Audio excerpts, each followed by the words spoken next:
Today, I was thinking about shows and cast members that are iconic, and I really realized that there's a lot in comedy, but not in drama, except for Dallas. At the time when the show was popular, we were in so many countries you can't count them. Were there other people in different languages speaking for you? We were in over 100 countries. Japanese was very funny. And the national audience for any given Sunday was 30 million people. This is like more television than anybody watches in a week now. That's incredible. And so you talk about the effect of it. It just was so huge. We asked a few of the other cast members, what was it like being confused by some fanatics about the characters that you guys actually played? And what was one of the craziest stories as well, too? My craziest story was after I was killed, when I was hit by the car and died in the hospital. I woke up the next day and my life was the same, so I went shopping at the local supermarket. And I got my groceries, I'm putting them in the car, and this woman comes up to me bawling. She goes, "You're dead. Why are you dead?" And I was being very polite. I said, "Well, you know, I'm not really dead. It was just." She goes, "No, you're dead." And I realized Trying that to convince you. it was a crossing of the line, and that's how much our fans, many of them, invested in the characters that we played, and they couldn't voluntarily dismiss one from the other. So she knew she was talking to me, but she couldn't get over the fact that I died the night before on television. Yeah. Your fan base and the show's fan base, I mean, main communication, what? They wrote in, Well, it was anticipation. Our show was about anticipation. We would be on a Friday night, and then they had to wait for the next Friday to find out what happened afterwards. Now everything is streaming and you can binge watch, and so the fan base was grown by this anticipation. So it's like kids loving Christmas. You know, it's November and it's Thanksgiving and it's how many days till Christmas, and they have to wait. And that's the beauty of our success when it happened. Because the show was such a new thing, you guys almost developed a new emotional attachment to your fans in that whole cliffhanger era. Because it's like, I'm thinking to myself, nowadays with like Netflix or whatever, people are waiting 6 days, 3 days, but still, I can only imagine the excitement. it was a summer, right, that went by before everybody The found Who out. Shot JR? Who Shot JR? Not only did we have our hiatus, but the actors went on strike, and it extended that period for 3 months. For 3 months. Yeah. They asked that question for 3 months. What was that like in... Well, we all knew we had a television series to go back to, but it was horrible for other people that lost their homes, lost their cars. Just like the strike that's going on right now, this is a very painful situation. And we hope that Screen Actors Guild does not go out on strike again. My kids didn't want to be with me at all. Because every time, like even in the market, pushing the cart, Who Shot JR? Every 2 feet. And they were like, we're not coming to the market with you So anymore. you heard the story, right, that Queen Elizabeth asked Larry Hagman. That's a great story. Well, it was the right? Queen Mother. Oh, It the was Queen Queen Mother. Elizabeth's mother. The mother. The mother came up I and love literally said, Mr. Hagman, would you? And he said, unfortunately, I'd have to have you killed. I love it. Well, we are here to celebrate you guys today. Absolutely. And we hope this is just an as memorable reunion as the other ones as well, too. And we welcome you to the Desert Brew family. And we just thank you guys for Thank you being so here. much. Yeah. Very kind and thoughtful. Thank you very much. So the brew. The brew. It's brew time. It's brew time. Don't worry. Yeah, we come with brew. Action. Oh, hi.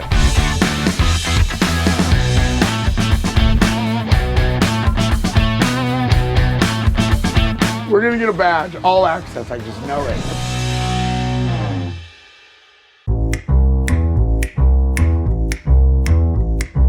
Welcome to the Desert Brew.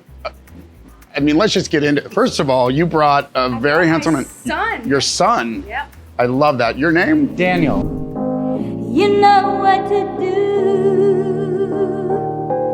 Steal me away, so no one knows. This is an iconic moment. I mean, coming back together. Coming back to Dallas, and it's a reunion not only for the fans and friends who are coming to Oscars, but also for us, it's a reunion, getting to see people we haven't seen in years and a reconnection. And for me, it's a glamour moment. You know, Dallas was. I mean, She doesn't play. Yes. She never. I love it. I mean, did it take a lot to put this? I mean, do you like? I think it was, all the credit goes to Oscars and to Dan because, I just got the call and said, yeah, I am in, you know, this is great. And you know, we love the venue and there is talk that Daniel and I will come back and perform there. So We love Oscars. You came back on the reboot. I did come back for a little minute on the reboot, yeah. Okay. Tell And us about- tell us- in the reboot, my daughter was getting married to JR and Sue Ellen's son. So it was a very Incestuous?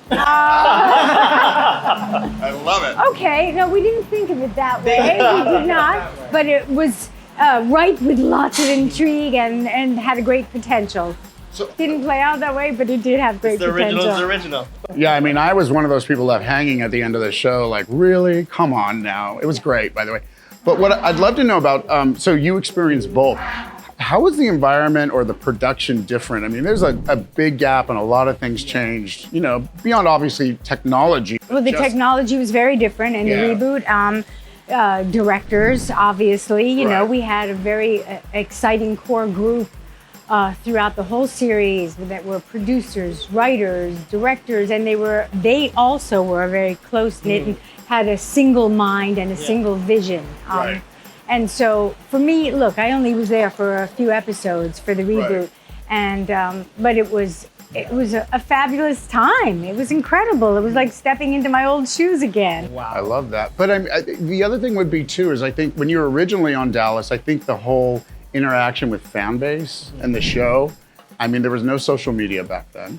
No. It was, I mean, now it's just so real, and I mean that. You know, how was that experience? You know what? I think that the fans had to try that much harder to connect. And my goodness, the thousands upon thousands of snail mail that, you know, and, you know, trying to answer and personal appearances. And I still do, but I had a huge recording career worldwide.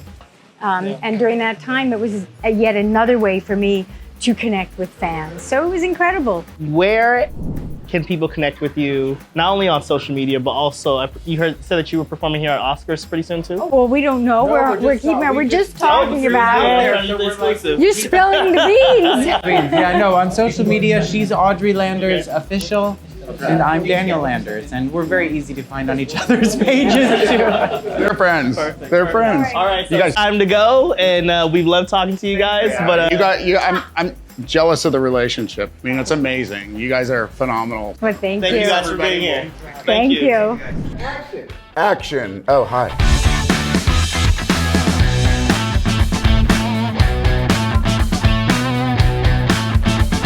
We're gonna get a badge, all access. I just know it.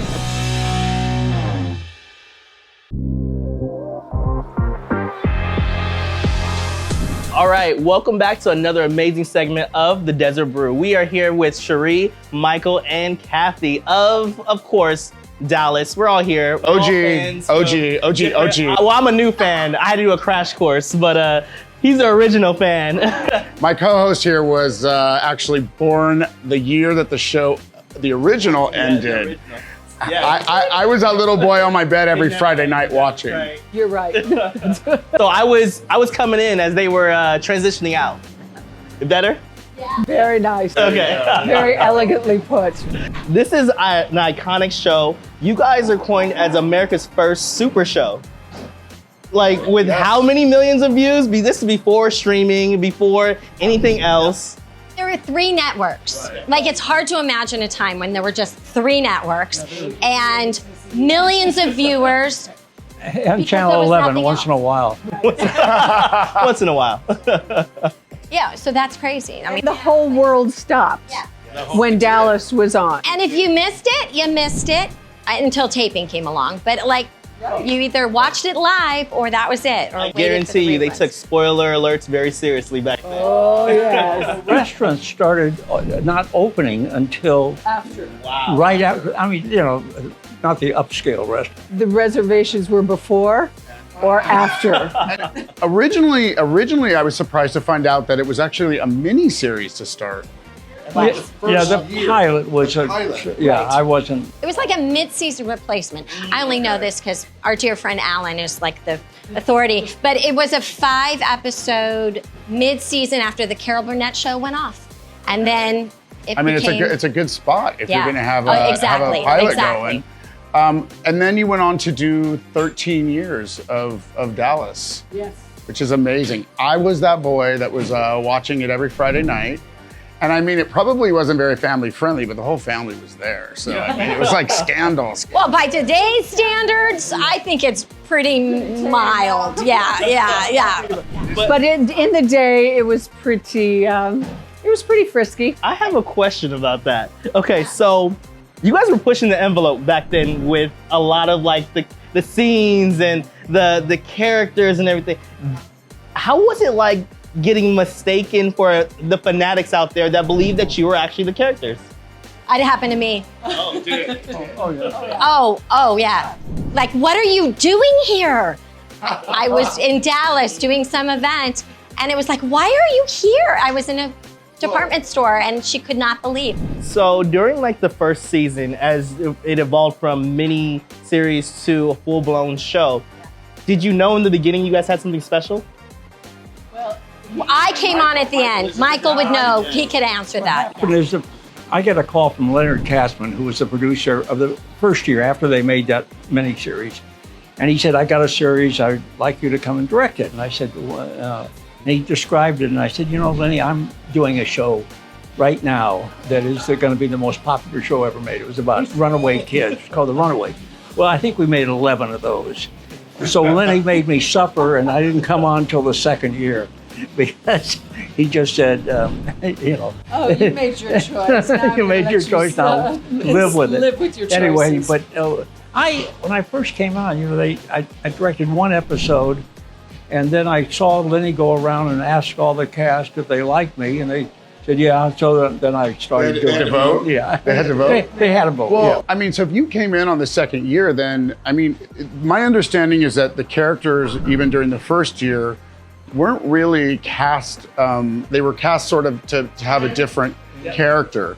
And so, I mean, but the second year they had kind of, you know, Bobby was the good guy and JR was menacing. And it, you know, as it went on, the show got easier because they really knew their character, and staging a scene, they would stage it themselves. You know, they would know when to go over and get their drink and then when to sit down, and, because they weren't going to say a line for, you know, all the stuff they did. It was the best cast. And then we kept bringing in, I was telling someone this morning that I actually worked with Celeste Holm, who was like my mother's favorite actress. And I said, my God, I said to her one day, I'm directing Celeste Holm. I can't believe it. Yeah. It's like us when we told our parents we were coming to interview you. With the family dynamic of a structure of a show with you have so many different characters, so many different personalities, but also this power struggle as well too. Is it kind of like deja vu seeing a lot of TV shows nowadays take after that? Yeah. Well, you know, if you're smart, you learn from the best. Yeah. Oh my God, that's great. That's great. I mean, even the Simpsons, they reinvent, you know, who shot Mr. Burns. Oh, that's funny. That's so funny. I forgot about that. That's wonderful. So what was it like seeing that? I mean, Sheree and I came on the last 3 years. Sheree was the last 5 years. Years 7 to 13. No, they were divorced. I came. Well, you know, it was a shotgun wedding. It was. Yes, it was. But I remember her brother, she had these, it was sort of a joke because we had so much fun on Dallas. Everything. Right. We do the straight version, but the rehearsals, we could never get a full rehearsal in. Let's just shoot it, because they would be throwing food at each other. Oh. First of all, Patrick and Larry they were really brothers, and they were so funny. Every day the mantra driving to work was, please don't laugh so hard that you cry your makeup off. Please don't laugh so hard that you cry your makeup off. We'd have to tell them, stop it. We're stop it. I'm supposed to cry in this scene, and you're making me I'm hysterically crying. But Barbara Bel Geddes had to deal with the fact that Jock had died. And we were at the dining room table. I get a call from Barbara the night before, and she said, would you ask the boys to behave themselves? A very difficult scene for me, sitting at the table. She went into the kitchen and threw all the pots and pans. You remember that? Anyway, so she said, I call Patrick or Larry, and then Lenny even, please behave yourself. Be good. Okay, we got it. Don't worry about us. So Barbara's sitting there, and there's just nonsense going on, talking. All of a sudden, Barbara gets a pea right between and mashed potatoes around the pea, hit her from a fork, boom. And she never broke. She just went like this, and went, like this, and we kept shooting. And then She was a real pro. Yeah. If you had to create a new fan base today, what would you say about Dallas that they should watch it? Just tune into all the characters because these are the best people you ever want to watch, the most profound actors, the happiest, most talented. I mean, just all fun directed to by watch. this amazing man. No, I didn't. No. Every other one. Let's not get too selfish. He did every other episode. And that is the Patrick and amazing Larry thing directed about a lot too.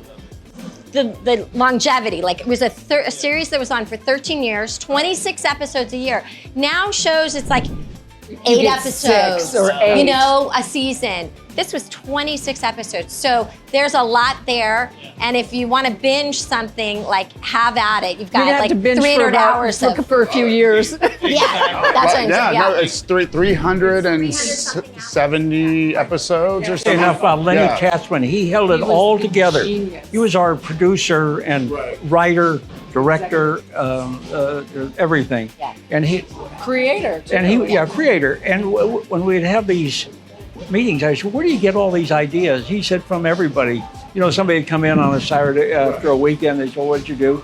And then 2 weeks later, we were filming that. Your kid would get arrested, and then so, But people do. Get in here! Hurry! We have a special guest in the background here. Come on in. Welcome to the Desert Brew. We are here with, I almost said Al Gore, Dan Gore, even better. Let's just cut to the chase. This is an iconic gathering. I mean, we some of us, not my co-host here, grew up on Dallas on Friday night. I need a crash course. Yeah, crash course. How did this come to be? Tell us about it. So, I mean, if we go back to the origins of it, when I acquired Oscars 7 years ago, and I dealt with a lot of drag queens. I was come from the drag queen side of producing drag shows way before RuPaul's Drag Race, but doing drag shows with conservative market, people that wanted something different. I'd book corporate shows and casino shows and film and television way before Drag Race. Now they took over all that market. So when I got into Oscars, I was dealing with drag queens and producing drag shows, and I had no idea how to run a restaurant. Still, honestly, don't know how to run a restaurant, but I'm thinking it's hell. So I gotta make it fun. So we're gonna make it fun by bringing celebrities and Hollywood nostalgia to Palm Springs and to Oscars. And I've been obsessed since I was a little kid with Hollywood and that whole, light that we all seek, and I started bringing stars here, and I knew people and new stars. And this tonight with the Dallas reunion, it started off with when I brought the Not Standing ladies here, and Joan Van Ark, the Not Standing was a spin-off of Dallas. And when Not Standing ladies were here, Joan Van Ark, who spun off from that series to Not Standing, said, "You got to do Dallas." And I started working on it, and everyone's like, "Well, yeah, you only need a couple." JR being the biggest character, Larry Hagman being not with us anymore.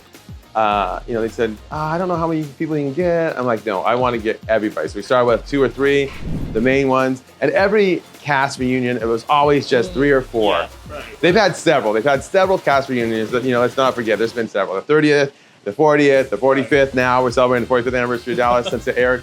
But there's never been, there's never been 8 cast members like tonight. 8 cast members all in one place. All in one place with the director Michael Priest as well. And Dallas is, just when tickets went on sale, 2.5 months ago, you can't understand. You probably can. I know we were talking off air. This one can't. Just the severity of the intenseness and the attraction and love and admiration people have for Dallas. What do you have up your sleeve after this? This is a big one. This is an iconic one. Talking about it. I've lived this for the last probably year. Trying to figure out how to get all these people here at once. Some of them are working actors. Patrick Duffy is a working actor still to this day. He's working often. So, that, and everyone respected that. I knew that they'd have to float around his schedule when he was not shooting. And then we just started throwing dates around. Are you available here? Are you available there? Here, and just, Audrey Landers is still working as well as a very popular cabaret artist. That's how she started as a singer, turned actress, turned back singer. She's got a great Audrey Landers. I spent an evening with her and her son. They got a mom and son act. Does she perform here? Where I said, you got to come back. You got to come back. Mother and son act, and they're fantastic. But you know, it's amazing to see it tonight, to see the fruition of everyone's hard work and the love that people have for this series. It's unbelievable. In a dream. Sorry, no. And I just want to say, in a dream, like, congratulations. That's phenomenal.